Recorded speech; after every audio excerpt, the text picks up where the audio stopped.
तुम्हारा पकड़ा हुआ मुजरिम जेल से बाहर क्या आ गया, तुम सबका खून खौलने लगा।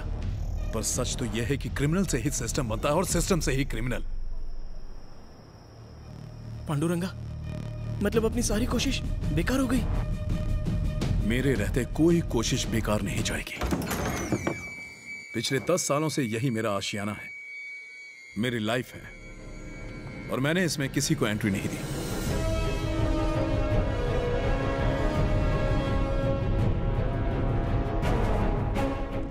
एक इंसान की पहचान उसके दुश्मनों से होती है। ये क्या है? कहावत तो यह है कि इंसान की पहचान दोस्तों से होती है।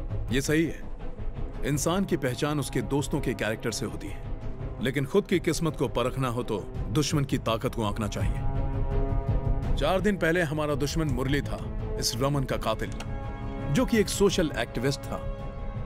दिल ये मानने को तैयार ही नहीं कि कोई एक चेन के लिए किसी का मर्डर कर सकता है, और इसीलिए वजह जानने के लिए मैंने मुरली की कुंडली निकाली, और इन्फॉर्मेशन मिलने के बाद मुझे पता चला कि मुरली पेरुमल स्वामी के लिए काम करता है। हम क्रिमिनल्स को जेल में डालते हैं और ये बेल पर छुड़वा देते हैं। रमन ने बहुत अच्छे काम किए थे और इसीलिए उसकी मौत भी हुई, पर दुनिया तो यही जानती है कि उसकी मौत एक चेन स्नैचिंग की वजह से हुई। लेकिन जब मैंने मुरली को होम मिनिस्टर के साथ देखा तो काफी बातें अपने आप समझ आने लगी। पेरुमल और होम मिनिस्टर ने मिलकर गवर्नमेंट की 100 एकड़ की जमीन हथिया ली थी। वहाँ एयरपोर्ट बनने वाला था, इसीलिए वो हाउसिंग सोसाइटी बनाने की प्लानिंग कर रहे थे। लाखों गरीब जनता बेघर हो जाती, इसीलिए रमन ने उनके खिलाफ हाई कोर्ट में जाने की धमकी दी थी, और इसका नतीजा ये हुआ कि पेरुमल ने उसे जान से मरवा दिया। अब तुम ही बताओ, हमारा असली दुश्मन ये है या ये? तुम्हारा मतलब मेरी है बात कि... अभी पूरी नहीं हुई। यहाँ देखो, हमने अब तक जितने भी क्राइम केसेस हैंडल किए हैं, उसी तरह के और भी कई क्राइम केसेस हैं जिसकी पूरी रिपोर्ट है मेरे पास। हमेशा बड़े बड़े क्राइम्स को छुपाने के लिए दुनिया के सामने छोटे छोटे क्राइम्स को लाया जाता है। ये देखो, वो 4 किडनैप लड़कियां याद है जिन्हें हमने छुड़वाया था? उसकी वजह फिरौती नहीं, कुछ और थी। कुछ दिन पहले एक प्राइवेट हॉस्पिटल के चाइल्ड वार्ड में शॉर्ट सर्किट की वजह से 18 बच्चों की आग में जलकर मौत हो गई। ये न्यूज तो याद होगी तुम्हें। उसकी वजह भी कुछ और थी। सिद्धार्थ उन बीमार बच्चों पर इल्लीगली एक्सपेरिमेंट कर रहा था, और जब हम उन बच्चों को ट्रीटमेंट दे रहे थे तो उनकी तबीयत अचानक खराब हो गई। सब बच्चे एक एक करके मर गए। मैंने जाकर मैनेजमेंट को बता दिया। उन्होंने कहा कि ये सिर्फ एक हादसा था। उन्हें हॉस्पिटल की बदनामी होने का डर था। मुझे डरा धमकाकर उन्होंने चुप करा दिया। सच ये है कि वहाँ के डॉक्टर्स उन बच्चों पर नई मेडिसिन की टेस्टिंग कर रहे थे, जिससे उन बच्चों की मौत हो गई। वो ये सब एक्सपेरिमेंट्स एक फॉरेन मेडिसिन कंपनी और हेल्थ मिनिस्टर की कोलैबोरेशन में कर रहे थे, जिसकी वजह से 18 बच्चे सूली पर चढ़ गए। एक ईमानदार मेडिकल ऑफिसर मिस्टर रघुनाथ इस बात को रिपोर्ट करना चाहता था, लेकिन तभी उसकी बेटी को किडनैप कर लिया गया। ये एक आम किडनैपिंग का केस लगे, इसलिए उसने 3 और लड़कियों की किडनैपिंग की, और इसके पीछे हाथ था मेडिकल हेड अशोक पांड्यन का।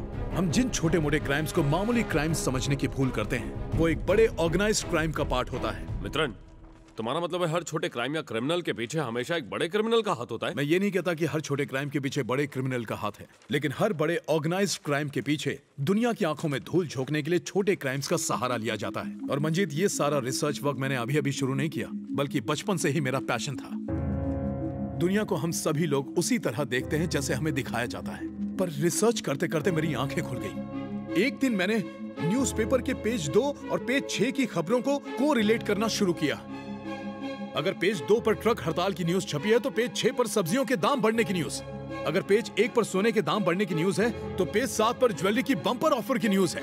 अगर किसी दिन बिजनेसमैन की पॉलिटिकल पार्टी को डोनेशन देने की बात छपी तो 2 दिन बाद उसे एक बहुत बड़ा बिजनेस कॉन्ट्रैक्ट मिलने की बात छपती है। इन सब बातों से मेरा खून खौलने लगता है। हम सब कभी बिजनेस पेजेस अच्छे से नहीं पढ़ते। अगर ध्यान से देखें तो हमें वहीं से क्यों मिलता है कि गवर्नमेंट की नई पॉलिसीज क्या है। भोली भाली जनता ये समझती है कि पॉलिसी उनके फेवर में बनाई जा रही है, लेकिन रियलिटी में उसका जनता से कोई लेना देना नहीं। हम कौन से ब्रांड का पानी पिएं, कौन से कॉलेज में एडमिशन लें, मरीज अपना इलाज कहां करवाए, ये सब बातें बिजनेसमैन डिसाइड करते हैं। ये सारी फ्रस्ट्रेशंस जब किसी के साथ शेयर करता हूं तो लोग मुझे सनकी समझकर मेरा मजाक उड़ाने लगते हैं। आज के हालात में शायद हर नागरिक का भविष्य एक पॉलिटिशियन तय करता है, लेकिन हकीकत में हर पॉलिटिशियन का भविष्य एक बिजनेसमैन तय करता है। ये छोटे छोटे क्राइम्स बिजनेसमैन के लालच का नतीजा है। इन छोटे क्रिमिनल्स को पकड़ने के लिए, उन्हें सजा दिलाने के लिए डिपार्टमेंट के पास 5000 का पुलिस फोर्स है। लेकिन इन चंद मास्टरमाइंड्स को पकड़ने के लिए एक भी पुलिस ऑफिसर नहीं। मेरा मिशन है कि उन चंद गुनहगारों में से कम एक को तो सजा दिलवा कर रहूं। किंग को मार दिया तो बाकी अपने आप मर जाएंगे।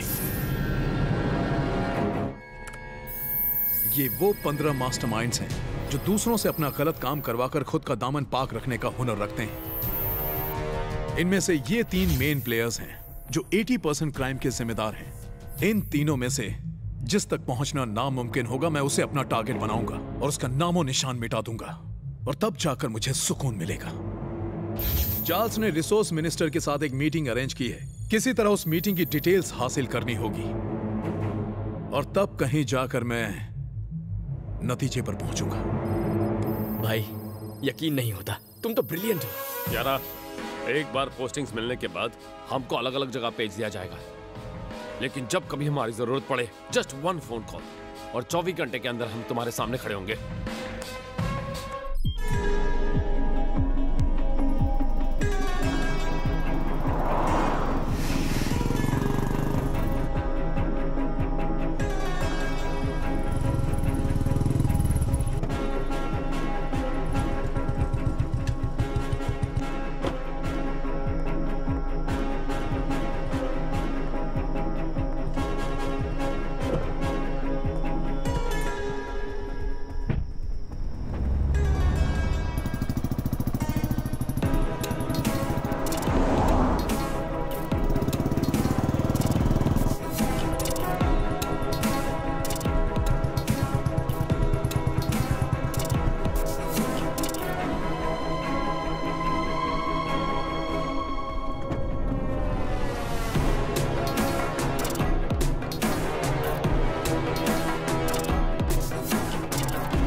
कैसे हो माफिया किंग?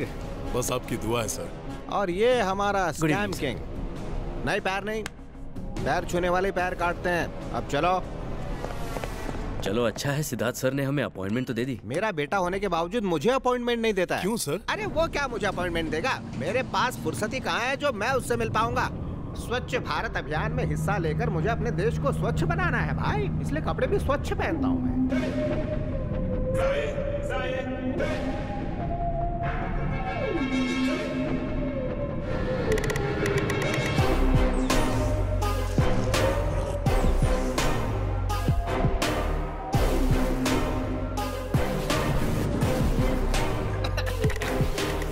कैसे हो सिद्धार्थ बेटा? अरे शिल्पा, बैठी रहो, तुम्हारी गोद है। ये सब क्या है?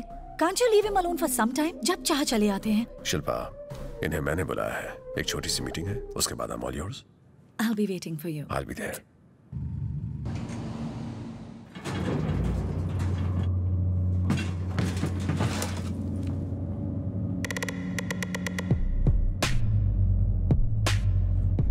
शिल्पा भी सही कह रही है, गुड हेल्थ के लिए रेस्टिंग इज मस्टिंग। कर लूंगा पापा। ये बेचारे 3 महीने से तुमसे मिलने को तड़प। मुझे विधवाश्रम में एक शादी के प्रोग्राम में जाना, तुम लोग लगे रहो। मैं जाऊं बेटा? क्यों? लगता है 2 महीने लैब में रिसर्च ही कर रहे थे। पॉइंट पर आओ। एक प्रॉब्लम को अपने लेवल पर सॉल्व करने की नाकाम कोशिश कर रहा था, इसीलिए आना पड़ा। एंजेलिना इंडिया आने की जिद पर अड़ी हुई है। मैंने उसे कन्विंस करने की कोशिश की पर नहीं मान रही। उसे मैं देख लूंगा। मेरी भी एक प्रॉब्लम है सर। वो रमन के मर्डर केस में मुरली को पुलिस ने अरेस्ट कर लिया था।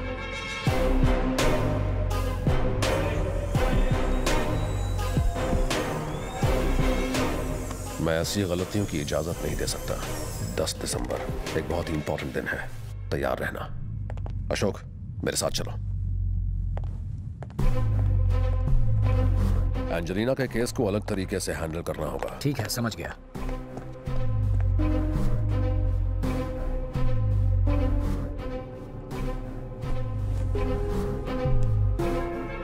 क्या कहा बॉस ने? बॉस ने कहा है 10 दिसंबर को इस पर लिखे प्लान को फॉलो करो। हो जाएगा।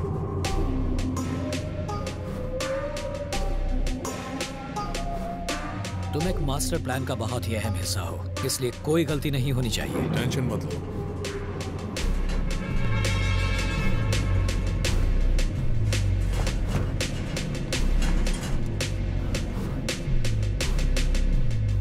Bharat Ratna Shri Siddharth Abhimanyu, a man of chemical miracle, Dr. Siddharth, one of the greatest scholars and scientists India has ever received. जिंदगी भी क्या खेल खेल रही है मेरे साथ।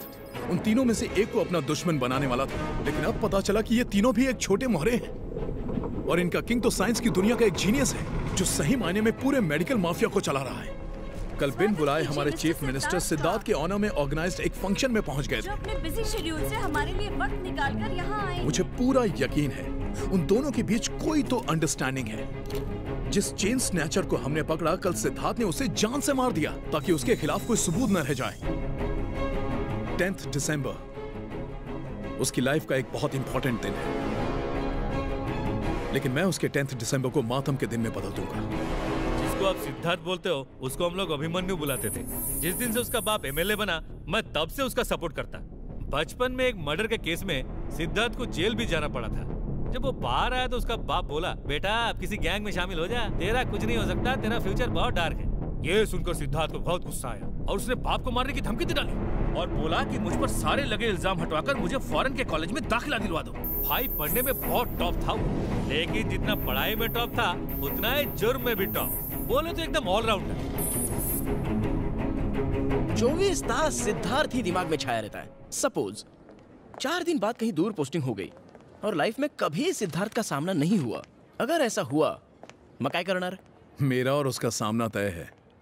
जहां पैसा इन्वॉल्व होता है वहां क्राइम्स का भी होना तय है। सिद्धार्थ के पैसे कमाना ही उसके जीवन का सिंगल मोटिव है और मेरा मोटिव है उसे सलाखों के पीछे पहुंचाना। इस लॉजिक से हमारा मिलना तय है।